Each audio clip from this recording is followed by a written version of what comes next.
മനോഹരമായ വിശേഷാഭിതം തന്നെ ദൈവചനമായി തുടങ്ങുന്ന സർവശക്തനായി അനുഗ്രഹിച്ച് അദ്ദേഹം ആസ്വദിക്കുന്നു. സമയം അല്പം ദീർഘിച്ചിട്ടുണ്ട്. പക്ഷേ ഇന്നത്തെ പാഠമാണ് നമ്മുടെ ജീവിതത്തിൽ നമുക്ക് ഏറ്റവും വിലയേറിയത്. ഇസ്രായേൽ മക്കളും അവരുടെ കനാനിൽ നിന്ന് എങ്ങനെയാണ് പുറപ്പെട്ടു പോകുന്നത്? അവർ ദൈവത്തിൻ്റെ ജനമായിരുന്നുവെങ്കിലും അവരുടെ വീഴ്ചകളിൽ നിന്നും ദൈവം അവരെ എങ്ങനെ ബലപ്പെടുത്തി, ഇതിനെക്കുറിച്ചെല്ലാം നമ്മൾ ഈ 13 ആഴ്ചകളിൽ നാം പഠിച്ചു. ഇന്നും അതിനെക്കുറിച്ച് കൂടുതലായി പഠിക്കുവാനും ആ ഒരു വിശ്വാസത്തിൽ തന്നെ ദൈവസന്നിധി ഉറച്ചു നിൽക്കുവാനും ദൈവാലയത്തിന് ആ ഭക്തിയോടുകൂടി തന്നെ നമ്മൾ മുൻപോട്ട് പോകുവാനും നമ്മളെ ബലപ്പെടുത്തി അനുഗ്രഹിക്കുമാറായിട്ട് പ്രാർത്ഥിക്കുന്നു. വചനം കേട്ട് നമ്മളത് മറന്നു പോകുന്നവരായിട്ടല്ല, അത് വിശ്വസിച്ച് അത് നിലനിർത്തുവാനൊക്കെ വേണം. ദൈവം നമ്മെ അനുഗ്രഹിക്കുമാറാകട്ടെ.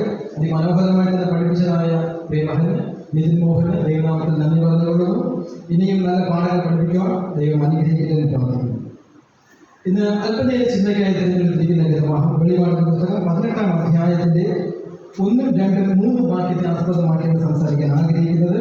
അതിന് ഒരാൾക്ക് പറയും മൈക്കിലുള്ള വായിച്ചെങ്കിൽ വളരെ മനസ്സിലാക്കും.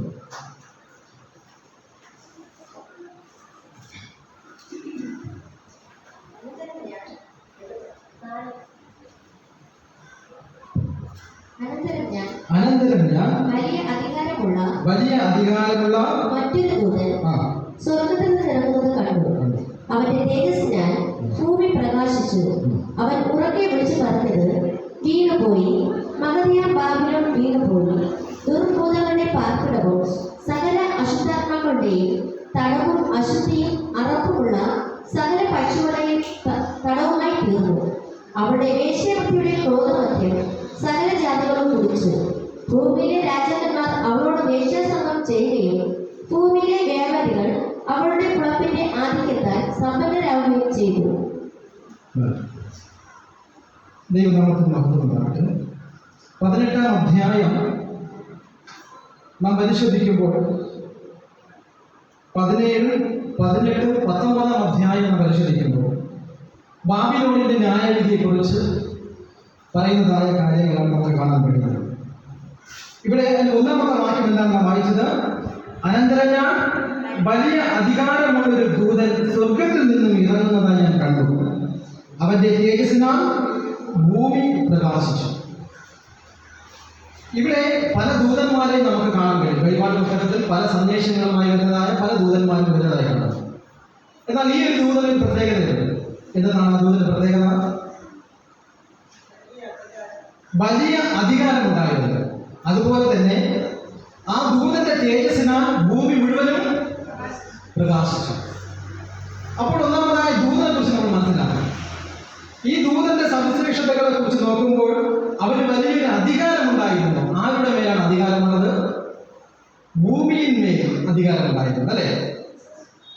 അവന്റെ തേജസ്സിനാൽ ഭൂമി മുഴുവനും പ്രകാശിച്ചു. ആ ദൂതൻ ആരെന്ന് നമുക്ക് മനസ്സിലാക്കണമെങ്കിൽ എബ്രായ ലേഖനം 1-ാം അധ്യായം അതിന്റെ 3-ാമത്തെ വാക്യം അവിടെ എന്താണ് പറയുന്നത് നോക്കാം. എബ്രായ ലേഖനം 1-ാം അധ്യായം അതിന്റെ 3-ാമത്തെ വാക്യം.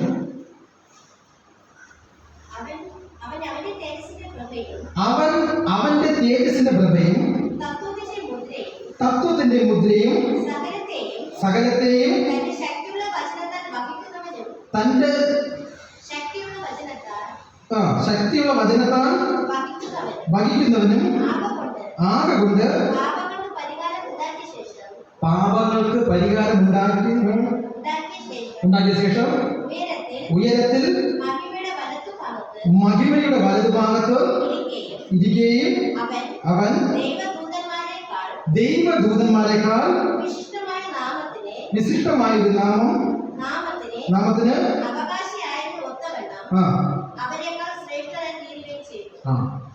ഇവിടെ ഒന്നമായി പറയുന്നതായ വാക്യം അതിന്റെ 3-മല്ലേ എന്താണ് പറയുന്നത്? അവന്റെ തേജസ്സിന്റെ പ്രഭയും തത്വത്തിന്റെ മുദ്രയും സകലത്തെയും തന്റെ ശക്തിയുള്ള വചനത്താൽ വഹിക്കുന്നവനുമാകൊണ്ട് പാപങ്ങൾക്ക് പരിഹാരം ഉണ്ടാക്കിയ ശേഷം ഉയരത്തിൽ മഹിമയുടെ വലതുഭാഗത്ത് ഇരിക്കുന്നു. ഇതാരാണ്? കർത്താവായ യേശു ക്രിസ്തുവാണ്, അല്ലെ? അപ്പോൾ ഈ ഭൂമിയിൽ പ്രകാശിക്കുന്നതായ സകല മക്കൾക്കും പ്രകാശിക്കുന്നതായ പ്രകാശം ആരിൽ നിന്നാണ് ലഭിക്കുന്നത്? അത് ദൈവത്തിൽ നിന്നാണ്, അല്ലെ? അവൻ സകല ദൂതന്മാരെക്കാളും അധികാരമുള്ളവനാണ്. അവൻ ഭൂമി മുഴുവനും പ്രകാശിക്കണമെങ്കിൽ, ഭൂമിയിൽ തന്റെ ആ വരവിന്റെ ഉദ്ദേശം പൂർണ്ണമാകണമെങ്കിൽ അത് ഒരു സാധാ മനുഷ്യന്റെ രൂപം വഹിച്ചുകൊണ്ട്, അല്ലെ, അവൻ ആദ്യം വന്നു. യേശുവിനാണ് ആദ്യം വന്നത്.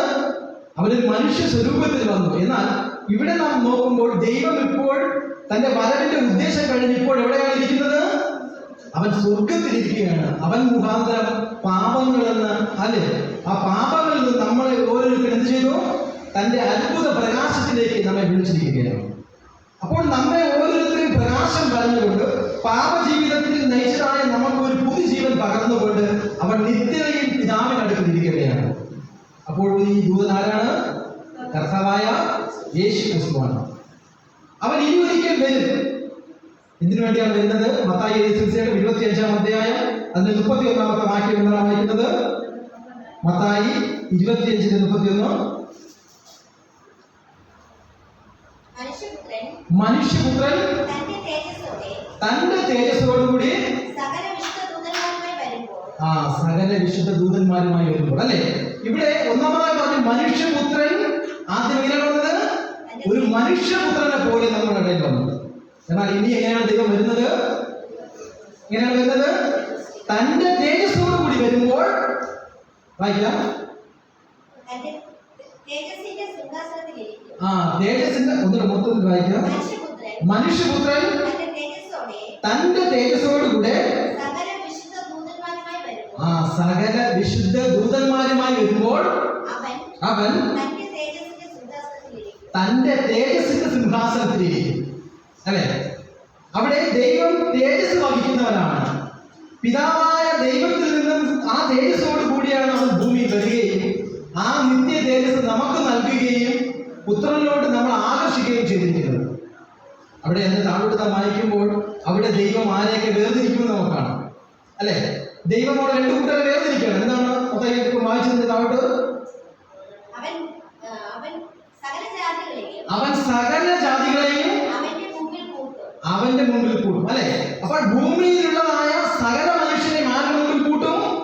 കർത്താവായ യേശുക്രിസ്തുവിന്റെ മുമ്പിൽ കൂട്ടും. അവൻ അവരെ ഇടയൻ ചെമ്മരി ആടുകളെ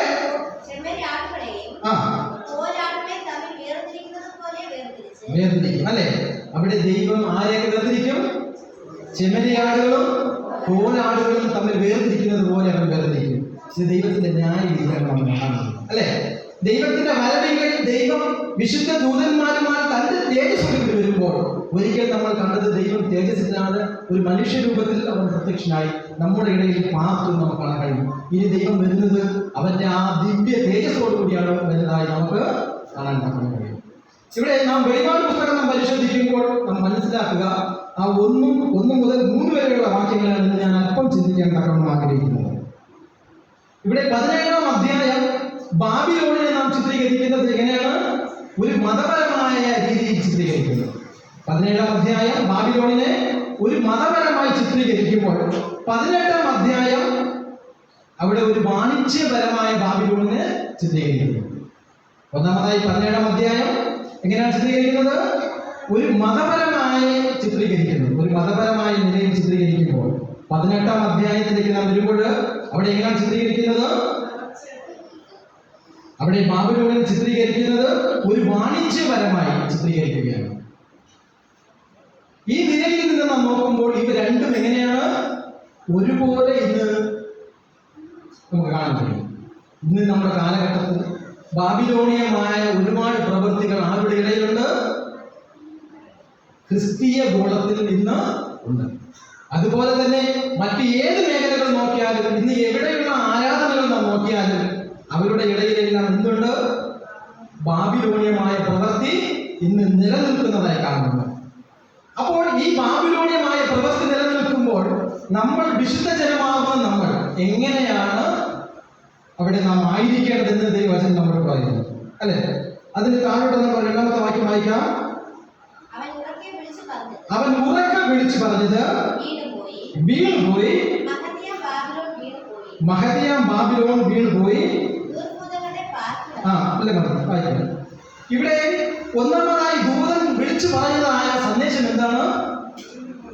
വീണുപോയി, മഹദിയ ബാബിലോൺ വീണുപോയി. എന്തുകൊണ്ടാണ് മഹദിയ ബാബിലോൺ വീണുപോയത്? ദുർഭൂതങ്ങളുടെ പാർപ്പിടമായത് എന്തുകൊണ്ടാണ്? എന്തുകൊണ്ടാണ്? ദൈവത്തിന് ഇഷ്ടമില്ലാത്ത പ്രവൃത്തികൾ അവിടെ കടന്നു വന്നത് കൊണ്ടാണ് അവിടെ ദുർഭൂതങ്ങളുടെ കാര്യമാകാൻ കഴിയുന്നത്. നമുക്ക് ഉദാഹരണമായി നമ്മുടെ സഭയിൽ നമുക്ക് ഒരു പ്രശ്നം നോക്കാം.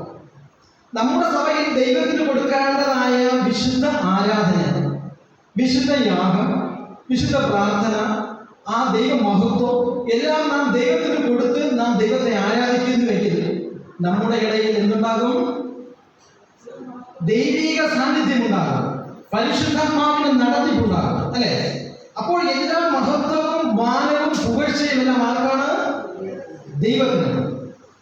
എന്നാൽ ഇതിന് വിപരീതമായി നമ്മൾ മാനവും മഹത്വവും അധികാരമെല്ലാം മറ്റുള്ളവർക്ക് നാം കൊടുക്കുന്നുവെങ്കിൽ, ഇത് നടത്തിക്കുന്ന വ്യക്തികൾക്ക് നാം കൊടുക്കുന്നുവെങ്കിൽ അവിടെ ആരുടെ സാന്നിധ്യം ഉണ്ടാകും? അവിടെ അശുദ്ധാത്മാവ്, പൈശാചികന്റെ ഉണ്ടാകും. ഇന്ന് നാം ആഗോളതലത്തിൽ ക്രിസ്തീയതയിൽ നാം പരിശോധിക്കുകയാണെങ്കിൽ ഇന്ന് എല്ലായിടവും എന്തുണ്ട്? ആരാധനയുണ്ട്. ആരാധന ഉണ്ടോ? എല്ലാവരും ദൈവത്തെ ആരാധിക്കുന്നു. അവിടെ എല്ലാം എന്ത് വസിക്കുന്നത് നമുക്ക് അറിയാൻ കഴിയും. എങ്ങനെ അറിയാൻ കഴിയും? ദൈവാത്മാവിനാൽ അറിയുന്നവർക്ക് മാത്രം, ദൈവത്തിന്റെ വചനങ്ങൾ ആഴമായി പഠിക്കുന്നവർക്ക് മാത്രമേ അത് പൊരുളെ കുറിച്ച് മനസ്സിലാക്കാൻ കഴിയൂ. അപ്പോൾ ബാബിലോണിയമായ ഒരുപാട് കാര്യങ്ങൾ എവിടെയുണ്ടെന്ന് ഇന്ന് നമ്മുടെ ഇടയിൽ ഉണ്ട്. നമ്മൾ എന്ത് ചെയ്യുക? നാം അത് മനസ്സിലാക്കി നാം മുൻപോട്ട് പോകാൻ തക്കവണ്ണമാണ് ദൈവം ആഗ്രഹിക്കുന്നത്, അല്ലേ? ഇവിടെ വിശുദ്ധിക്കും നിർമ്മലതയ്ക്കും നാം എന്ത് കൊടുക്കുന്നില്ലെങ്കിൽ അവിടെ പൈശാചികം വരും. നിർമ്മലതയ്ക്കും വിശുദ്ധിക്കും ദൈവഭക്തിക്കും നാം മുൻതൂക്കം കൊടുത്തില്ല എങ്കിൽ അവിടെ പിശാചിന്റെ സാന്നിധ്യം ഉണ്ടാകുന്നുണ്ട്. അപ്പോൾ നമ്മുടെ ആരാധനകളിൽ നാം ആർക്ക് മഹത്വം കൊടുക്കണം? ദൈവത്തിന് മഹത്വം കൊടുക്കണം. നമ്മുടെ ആരാധന ആർക്ക് കൊടുക്കണം? ദൈവത്തിന് കൊടുക്കണം. ദൈവത്തിന് കൊടുക്കണമെങ്കിൽ നാം പഠിച്ചു വരുന്നത് പോലെ നമ്മുടെ ആരാധനകൾ എങ്ങനെയായിരിക്കണം? വിശുദ്ധ ആരാധനയായിരിക്കണം. ദൈവം പറഞ്ഞതായ ദിവസത്തിലായിരിക്കും, അല്ലെ? അപ്പോൾ ദൈവം പറഞ്ഞതായ ദിവസത്തിൽ നിന്നും നാം മാറി ആരാധിക്കുമ്പോൾ അവിടെ ആരുടെ സാന്നിധ്യം ഉണ്ടാകും? അവിടെ സാധാന്യമാകുന്ന ആരാധനയായി മാറും. ഇന്ന് ലോകത്തിൽ എല്ലായിടവുമുള്ള ക്രിസ്ത്യാനികൾ ആചരിക്കുന്നതായ ആരാധന നാം നോക്കുമ്പോൾ ഇത് തികച്ചും ദൈവികമാണോ? ഞായറാഴ്ച ആരാധിക്കുന്നത് ദൈവികമാണോ? അല്ല.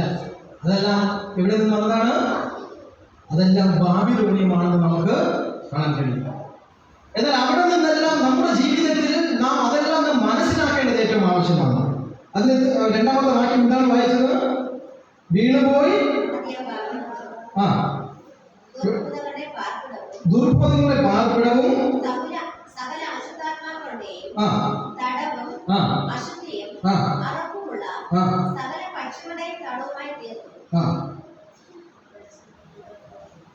എത്ര വായിച്ചു?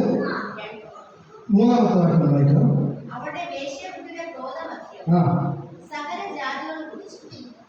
ഇവിടെ രണ്ടാമത്തെ വാക്യത്തിൽ തന്നെ നാം വായിച്ച് ദുർഭൂതങ്ങളുടെ പാർപ്പിടവും സകല അശുദ്ധാത്മാക്കളുടെയും തടവുമായി അശുദ്ധിയും അറപ്പുമുള്ള സകല പക്ഷികളുടെയും തടവുമായി തീർന്നു, അല്ലെ? അതിന് താഴോട്ട് വായിക്കാം. അവളുടെ വേശ്യാവൃത്തിയുടെ ക്രോധ മധ്യം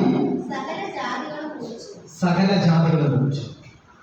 അപ്പോൾ ഇവിടെ ഒന്നാമതായി വീണുപോയതായ ബാബിലോണിൽ അവിടെ വന്നതായ പാപം എന്താണ്? ഒന്ന്, വേശ്യാവൃത്തി ചെയ്തുകൊണ്ട് സകല ജാതികളെയും കുടിപ്പിച്ചു. അപ്പോൾ ഇവിടെ സകല ജാതികൾ എന്ന് പറയുമ്പോൾ ലോകത്തിലുള്ളതായ സകല മനുഷ്യരും എന്ത് ചെയ്തു? ഈ ക്രോധമദ്യം കുടിച്ചിരിക്കുകയാണ്, അല്ലെ? ഈ ക്രോധമദ്യം കുടിച്ചിരിക്കുകയാണ്. അപ്പോൾ താഴോട്ട് വായിക്കുന്നത് സകല ജാതി വരുന്നുണ്ട്. അപ്പോൾ ഈ സകല ജാതികളും ദുരുപദേശങ്ങൾ, അല്ലെ? ദൈവത്തിന് ചേരാത്ത ദുരുപദേശങ്ങൾ അവരതിൽ വീഴുമ്പോൾ, അവരങ്ങനെ ചെയ്യുമ്പോൾ അവരും ഏതൊരു ഭാഗമായി തീരും? അവരും ക്രോധമദ്യം കുടിക്കുന്നതിന് തുല്യമായി വരാമെന്ന് കഴിയും. നമുക്ക് പഴയ നിയമ പുസ്തകത്തിൽ നോക്കുമ്പോൾ ദൈവം ഒരു പട്ടണത്തെ നശിപ്പിച്ചതായി നമുക്ക് കാണാം. അതുപോലെ തന്നെ നമുക്ക് ഒരു കാര്യം കൂടി ചിന്തിക്കാം. ഇവിടെ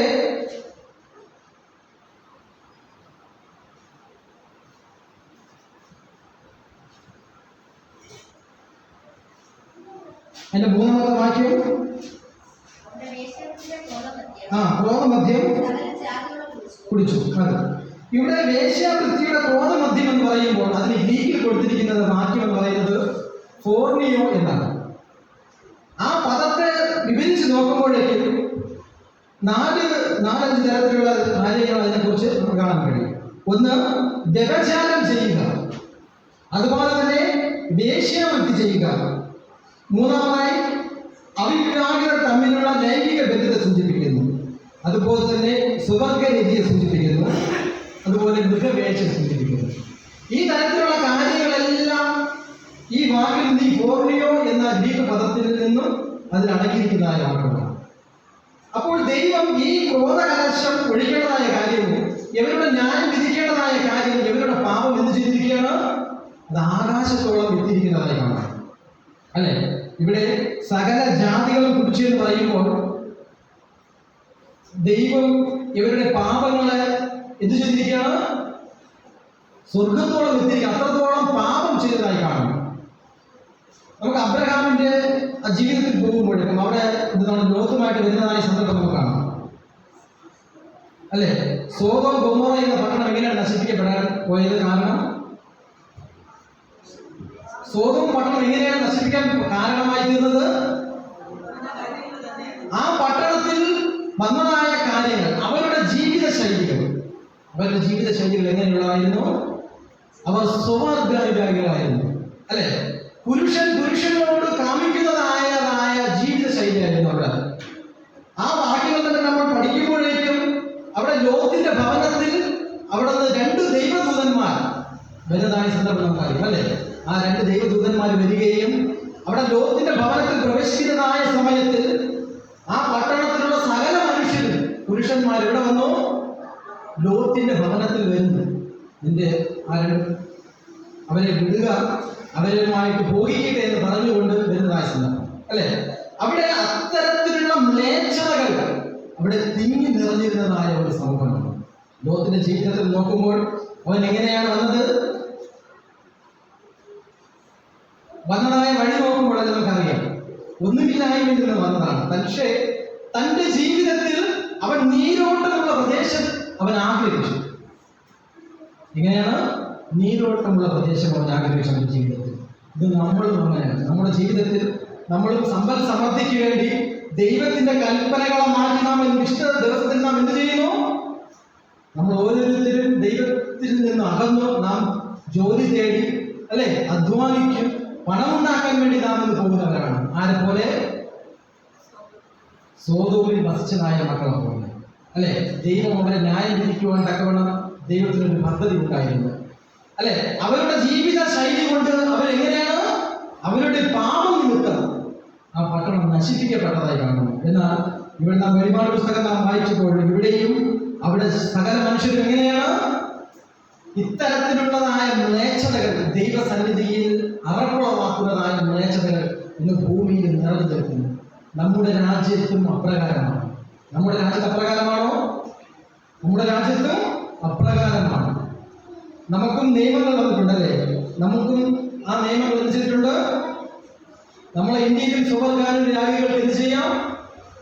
അവർക്കും പങ്കാളികളാകാം, അവർക്കും ജീവിക്കാം എന്ന്, അല്ലെ? അവർക്കും വിവാഹം കഴിക്കാമെന്നുള്ള നിയമം പാസ്സാക്കാൻ വേണ്ടി ഇവിടെ ഹൈക്കോടതിയിൽ അവര് വാദിച്ചു.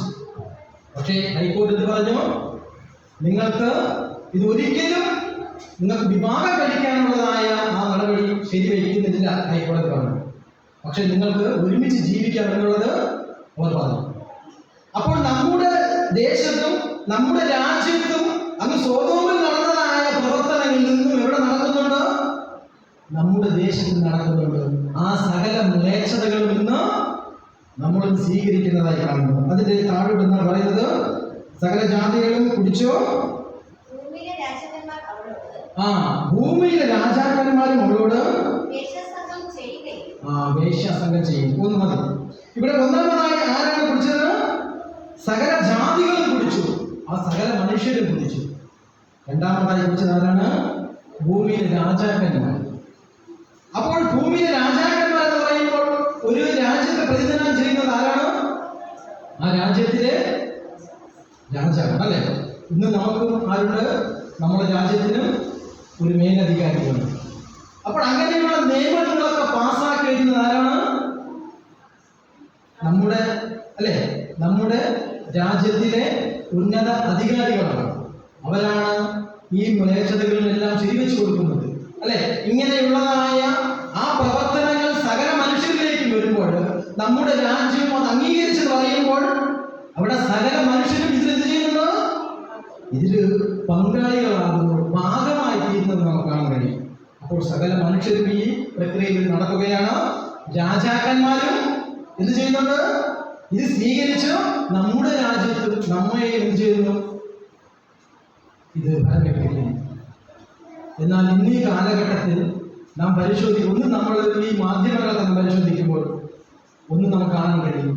ഈ ഇടയ്ക്ക് നാം കണ്ടതായ ഒരു കാര്യം, നമ്മൾ ബിഗ് ബോസ് എന്നൊരു പ്രോഗ്രാം അത് കാണുമ്പോൾ ചിലർ കാണുന്നുണ്ട്. ഞാനത് പറയേണ്ടതായ കാര്യം, ആ പ്രോഗ്രാമിൽ 2 സ്ത്രീകൾ എന്നതായി കാണുന്നു.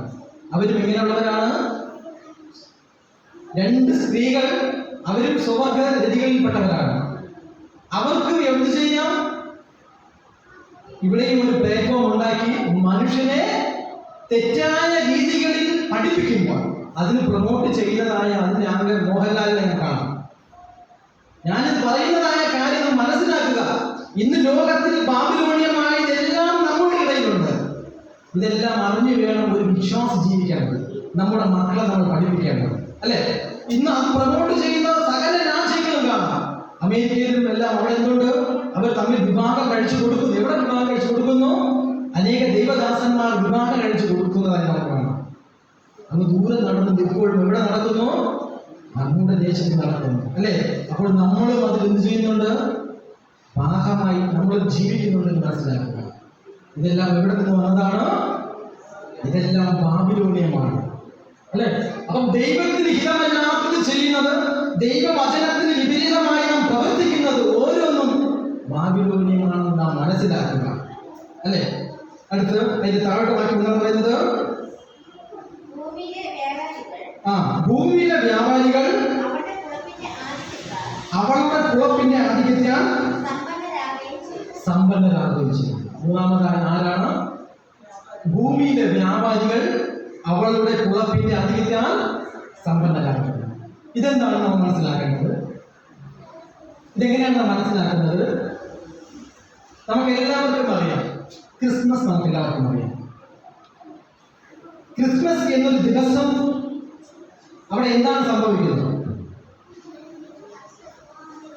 ക്രിസ്മസ് ലോക രാജ്യങ്ങളെല്ലായിടവും ആഘോഷിക്കുന്ന ആചാരമാണ്. അന്ന് അനേക വ്യക്തികൾ ക്രിസ്മസ് ഗ്രീറ്റിംഗ് കാർഡ് കളിക്കുന്നുണ്ട്, അല്ലെ? അതിനെ അടിച്ച് എന്ത് ചെയ്യുന്നുണ്ട്? അതിനെ വിൽക്കുന്നത് ക്രിസ്ത്യാനികൾ മാത്രമാണ്. ഭൂമിയിലുള്ള സകല മനുഷ്യരും എന്ത് ചെയ്യുന്നുണ്ട്? ആ ക്രിസ്മസ് ഡിസംബർ 25 ദിവസത്തെ അവർ യേശുവിന്റെ ജനന ദിവസമായി അംഗീകരിച്ചുകൊണ്ട് ഇത് മനുഷ്യൻ വാണിജ്യപരമായി ഈ പ്രക്രിയ എന്ത് ചെയ്യുന്നുണ്ട്? അല്ലെ? അവിടെ നടക്കുന്ന ആഘോഷങ്ങൾ, ഇതിനു വേണ്ടി നടക്കുന്നതായ ആഘോഷങ്ങൾ, അല്ലെ? ഇതെല്ലാം ഏതിന്റെ പേരാണ് നടക്കുന്നത്? യേശുവിന്റെ ജനനം എന്ന രീതിയിലാണ് നടക്കുന്നത്. നമ്മുടെ കേരളത്തിലും ഇന്ന് മനുഷ്യൻ ഏറ്റവും കൂടുതൽ കുടിച്ചു വറ്റിക്കുന്നതായ ദിവസം, കോടികളുടെ വരുമാനം ലഭിക്കുന്നതായ ദിവസം, അല്ലെ? കോടികളുടെ വരുമാനം ലഭിക്കുന്നതായ ദിവസം എന്നാണ്? അത് യേശുവിന്റെ ജന്മദിനം എന്ന് പറയുന്നതായ ദിവസമാണ്, അല്ലെ? മനുഷ്യൻ ഇന്ന് കച്ചവടമായി മാറ്റിയിരിക്കുകയാണ്. ഇന്ന് ദൈവാലയങ്ങളിൽ നിന്ന് കച്ചവടമായി മാറ്റിയിരിക്കുകയാണ്. നമ്മുടെ ജീവിതത്തിൽ നാം മനസ്സിലാക്കുക, ഈ ഡിസംബർ 25 എന്നോ പറയുന്ന ഡേറ്റ് വാസ്തവമായിട്ടും യേശുവിന്റെ ജനന ദിവസമാണ്. ഡിസംബർ 25 പറയുന്നത് യേശു ജനിച്ച ആ 25 ദിവസം, ആ ഡേറ്റ് അല്ല. കാരണം അതുമായി ബൈബിൾ ഒരിക്കലും പറയുന്നില്ല 25-നാണ് ജനിച്ചത്. പക്ഷെ ഇത് സൂര്യദേവന്റെ ദിവസമാണ്.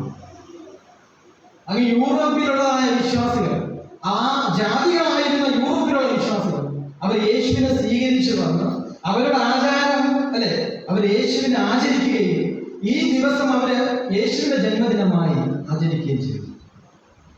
ഇതിനെക്കുറിച്ച് കൂടുതൽ പറയാം, പക്ഷെ അതിന് സമയമില്ല. ഇത് വിശദീകരിച്ച് പറഞ്ഞാൽ നമ്മൾ മനസ്സിലാക്കുകയുള്ളൂ. അപ്പോൾ ഡിസംബർ 25 പറഞ്ഞ യേശു ക്രിസ്തുവിന്റെ ജന്മദിവസമല്ല, മറിച്ച് ഇത് സൂര്യദേവന്റെ ദിവസമായിട്ടാണ് ഇത് മനസ്സിലാക്കുന്നത്. അപ്പോൾ ഈ ദിവസം ആരാധിക്കുന്നതായി നാം ഓരോരുത്തരും മനസ്സിലാക്കണം. ഇത് ഏത് ദിവസമല്ല? ഇത് നമ്മുടെ കർത്താവായ യേശു ക്രിസ്തുവിന്റെ ദിവസമല്ല, ഇത് സൂര്യദേവന്റെ ദിവസമാണ്. ഇതൊരു കച്ചവട മാർഗമായിരുന്നു മാറിയിരിക്കുന്നത്. അതാണ് 17-ാം അധ്യായം നാം മനസ്സിലാക്കേണ്ടത്. 18-ാം അധ്യായത്തിൽ വരുമ്പോൾ വാണിജ്യപരമായി ഇന്ന് ലോകത്തിലെല്ലാം അടക്കി വാഴുന്നതായ ആ ഒരു പ്രവണത, ഇതെല്ലാം ഇവിടെ നിന്നാണ്. ഇതെല്ലാം ബാബിലോണിയമാണ്. ഇന്നത്തെ ഞായറാഴ്ച ആരാധന ദിവസം എവിടെ നിന്നാണ്? അതെല്ലാം ബാബിലോണിയമാണ്. വിശുദ്ധ ശബദ സത്യത്തെ മനുഷ്യൻ എന്ത് ചെയ്തു? മനുഷ്യൻ ഇത് മാറ്റിക്കളഞ്ഞു. ഇന്ന് ബാബിലോണിയമായതെല്ലാം ഇന്ന് വിശുദ്ധ സ്ഥാനത്ത് നിൽക്കുമ്പോൾ അല്ലെ, നമ്മുടെ ജീവിതത്തിൽ നാം മനസ്സിലാക്കുക. ഇത് നിമ്രോദിന്റെയും സെമിറാമിസിന്റെയും മതമായി ഇന്ന് എല്ലായിടത്തും ഇത് വാഴുമ്പോൾ നമ്മൾ ഓരോരുത്തരും മനസ്സിലാക്കുക. ഒരുപാട് കാര്യങ്ങൾ വിശദീകരിക്കാനുള്ള സമയം പോലെ ഞാൻ നിർത്തുകയാണ്. ഇന്ന് വിശുദ്ധ ശബദ ആ സത്യം വരെ എന്ത് ചെയ്തു? ഇന്ന് മാറ്റിക്കളഞ്ഞിട്ട് ആ വിശുദ്ധമാകുന്ന വിശുദ്ധ ശബദ സത്യം മാറ്റി ഇന്ന് സൺഡേ എന്ന അല്ലെ, സൂര്യദേവന്റെ ദിവസമായ ഞായറാഴ്ച മനുഷ്യൻ ആരാധിക്കുകയാണ്. അപ്പോൾ ഞായറാഴ്ച ആരാധിക്കുന്നതായ ഓരോ വ്യക്തികളും മനസ്സിലാക്കുക, നിങ്ങൾ വിശുദ്ധ വേദപുസ്തകത്തിന്റെ അടിസ്ഥാനമായിട്ടാണ് നിങ്ങൾ ആരാധിക്കുന്നത്. നിങ്ങൾ ആരാധന ആൾക്കാണ് അല്ലെ. അപ്പോൾ നിങ്ങൾ ആരാധിക്കുന്ന ആരാണ്? നിങ്ങൾ ബാബിലോണിയമായതിനാണ് നിങ്ങൾ ആരാധിക്കുന്നത് അല്ലെ. ദൈവം അവിടെ നിന്ന് പറയുകയാണ്. എന്താണ് പറയുന്നത്? അതിന്റെ 4-ാമത്തെ വാക്യത്തിൽ പറയുന്നത്, 18:4 പറയുന്നു, നിങ്ങൾ ഏതെങ്കിലും പ്രവൃത്തികളായിട്ടുണ്ടെങ്കിൽ, നിങ്ങളുടെ ജീവിതത്തിൽ നിങ്ങൾ ബാബിലോണിയമായത് വീണിട്ടുണ്ടെങ്കിൽ ദൈവം ഒരു വിളി കൊടുക്കുകയാണ്. 4-ാമത്തെ വാക്യത്തിൽ പറയുകയാണ്. എന്താണ് പറയുന്നത്? അവളെ വിട്ട് നിങ്ങൾ പോരുകയും അല്ലെ. ആരെ വിട്ട് നാം പോരണം? ബാബിലോണിയ പ്രവൃത്തിയിൽ വിട്ട് നാം പോകണം. അവിടെ ദൈവം സ്നേഹപൂർവ്വമായി വിളിക്കുകയാണ്, എന്റെ ജനമായുള്ളവരെ. ആരുടെ ജനമാണ്? ദൈവത്തിന്റെ ജനം അല്ലെ. ദൈവത്തിന്റെ ജനമെന്ന് അവകാശപ്പെടുന്ന വ്യക്തികൾക്ക് മാത്രമേ എവിടെ നിന്ന് രക്ഷപ്പെടാൻ കഴിയുള്ളൂ? ആ ബാബിലോണിയ പ്രവൃത്തിയിൽ നിന്നും നമുക്ക് രക്ഷപ്പെടുവാൻ കഴിയുള്ളൂ. ഇന്ന് നമ്മുടെ ചുറ്റും അപ്രകാരമുള്ള അനേക ആചാര അനുഷ്ഠാനങ്ങൾ നിലനിൽക്കുമ്പോൾ ഈ വിശുദ്ധ ശബദ സത്യത്തിലൂടെ, ഈ വിശുദ്ധ ശബദത്തിൽ ദൈവത്തെ ആരാധിച്ചുകൊണ്ട് നിൽക്കുവാൻ തക്കവണ്ണം ദൈവം നമുക്ക് ഓരോരുത്തർക്കും ആ വലിയ കൃപ നൽകിയതിന് നമുക്ക് ആരെ സ്തുതിക്കാം? നമുക്ക് ദൈവത്തെ സ്തുതിക്കാം അല്ലെ. ദൈവത്തിന്റെ വചനം അനുസരിച്ച് നിൽക്കുന്ന സഭ. നമ്മൾ ഈ കാര്യം നമ്മൾ മറ്റുള്ളവരോട് വിളിച്ചു പറയുമ്പോൾ ഒരു പക്ഷേ അവർ നമ്മളെ എന്ത് ചെയ്യും? അവർ നമ്മളെ പരിഹസിക്കും അല്ലെ. നമ്മൾ ഉടലോടുകൂടെ പോകാതിരിക്കുന്നവരാണ്. പക്ഷെ ദൈവത്തിന്റെ മുമ്പാകെ നമ്മൾ എങ്ങനെയായിരിക്കണം? വിശുദ്ധിയും നിർമ്മലതയും ഉള്ള ഒരു ജീവിതം നയിച്ചാൽ മാത്രമേ അവന്റെ മുമ്പാകെ നമുക്ക് അവന്റെ വരവിൽ യേശു തന്റെ ദൂതന്മാരുമായി ഭൂമിയിലേക്ക് വരുമ്പോൾ അവൻ നമ്മുടെ ചെമ്മരിയാടും അല്ലെ കോലാടുകൾ കൊണ്ട് വേർതിരിച്ച് നിൽക്കുമ്പോൾ എന്റെ വലത് വശത്ത് നിൽക്കുകൊണ്ട് അവൻ ആഗ്രഹിക്കുന്നു അല്ലെ. നാം എങ്ങനെയുള്ളവർ? നീതി പ്രവൃത്തി ചെയ്തുകൊണ്ട് ആ വിളിക്ക് യോഗ്യമാണ് നമ്മുടെ ജീവിതങ്ങളെ പുതുക്കുവാൻ തക്കണം. ദൈവം ഈ വചനങ്ങളാൽ ദൈവം അനുഗ്രഹിക്കുമാറാകട്ടെ.